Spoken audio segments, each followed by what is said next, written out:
HOA officers stormed my yard to force membership. Too bad I had legal traps ready for them.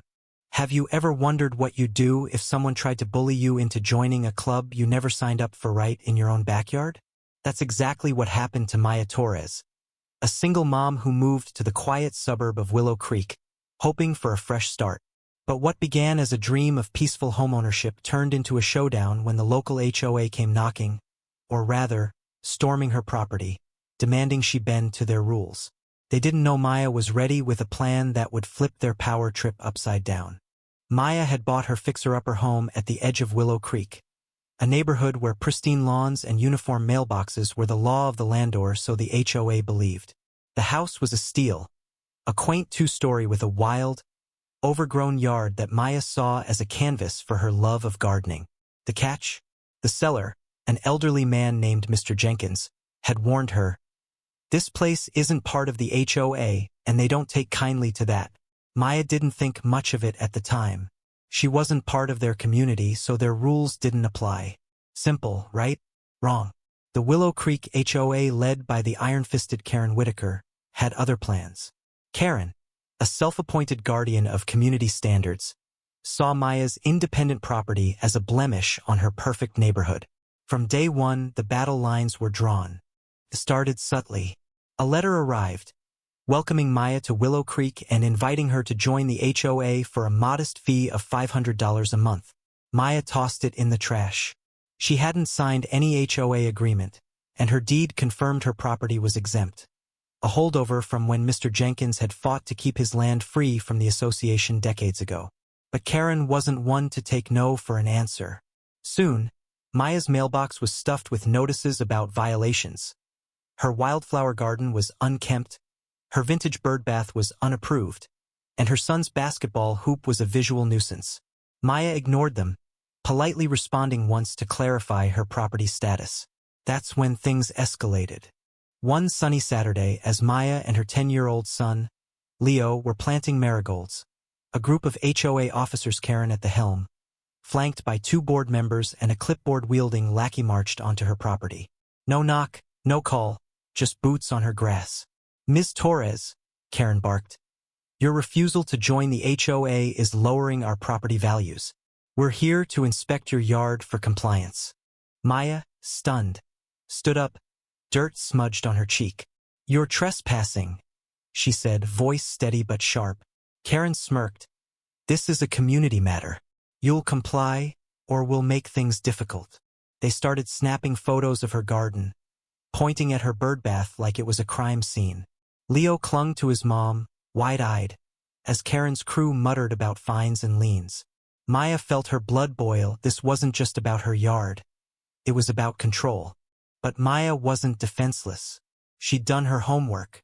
Before moving in, she'd pored over her property deed and local laws, thanks to Mr. Jenkins' warning. She knew her rights, and she'd prepared for this moment. "You have 5 minutes to leave my property," she said, pulling out her phone to record. Karen scoffed. "You can't threaten us. We represent the community." That's when Maya dropped her first bombshell. "My property isn't part of your HOA. Check the county records. You're breaking the law by being here." Karen's face faltered, but she doubled down, claiming the HOA had authority over all Willow Creek properties. Maya didn't flinch. She'd already consulted a lawyer friend, Sarah, who specialized in property disputes. Sarah had warned her about HOAs overstepping, especially with non-members, and had armed her with a plan. Here's where the twist comes in. Unbeknownst to Karen, Maya had installed security cameras around her property after the first HOA letter. Not just any camera, high-definition ones with audio, capturing every word of Karen's tirade. As the HOA crew poked around her yard, Maya's cameras recorded Karen threatening to force compliance, and even suggesting they could persuade the county to reassess her property status. Big mistake. Maya also had an ace up her sleeve. Mr. Jenkins, the previous owner, who'd stayed in touch. He'd fought the HOA for years and had a file of documents proving their past attempts to illegally annex properties. He was more than happy to join Maya's fight, showing up that afternoon with a mischievous grin and a folder thick with evidence. The confrontation reached its peak when Karen, emboldened by her own ego, declared, "We'll have your yard mowed and bill you for it if you don't join by Monday." That's when Maya unleashed her legal traps. She sent a formal cease and desist letter, drafted by Sarah, to the HOA board, citing trespassing, harassment, and attempted extortion. She included stills from her security footage, showing Karen and her crew on her property without permission. The letter demanded a public apology and threatened legal action under state property laws and the Fair Housing Act, which prohibits discriminatory harassment. Maya also filed a complaint with the county, attaching Mr. Jenkins' documents that exposed the HOA's history of overreach. The county took notice. Karen's threats about reassessing property status hinted at collusion with local officials, a serious red flag. Karen's empire began to crumble. The HOA board, panicked by the legal threats and bad press, held an emergency meeting. Maya and Mr. Jenkins attended, armed with evidence. Sarah was there too, pro bono, ready to dismantle the HOA's defense. The room was tense, with homeowners whispering about Karen's tactics. Then came the second twist. A soft-spoken neighbor, Mrs. Patel, stood up. She revealed she'd been bullied into joining the HOA years ago, despite her property also being exempt. She'd kept quiet out of fear but, inspired by Maya's stand, brought her own deed as proof.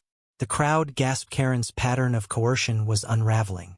Mrs. Patel's testimony, combined with Maya's footage and Mr. Jenkins' documents, painted a damning picture. The board, desperate to avoid a lawsuit, voted to remove Karen as president that night. The fallout was swift. Karen was slapped with a personal fine for trespassing, ordered by the county after Maya's complaint. The HOA issued a public apology, published in the local paper, and revised its bylaws to prevent future overreach. Maya's yard stayed wild and free, her marigolds blooming brighter than ever. The board offered her a settlement to avoid further legal action, which she used to fund a community garden on her property, open to all neighbors except Karen. Mrs. Patel, now a close friend, helped tend it, and Leo's basketball hoop became a neighborhood favorite. Mr. Jenkins, chuckling over coffee, called it the best show in Willow Creek. Maya's victory wasn't just about her yard, it was about standing up to bullies who hide behind rules to control others. She proved that knowledge, preparation, and a little courage can topple even the most entitled Karens. Her story spread through Willow Creek, inspiring neighbors to question the HOA's authority and check their own deeds. The community garden became a symbol of freedom, a place where wildflowers and friendships grew without restriction. Maya's advice to others? Know your rights, document everything, and don't let anyone push you around on your own land.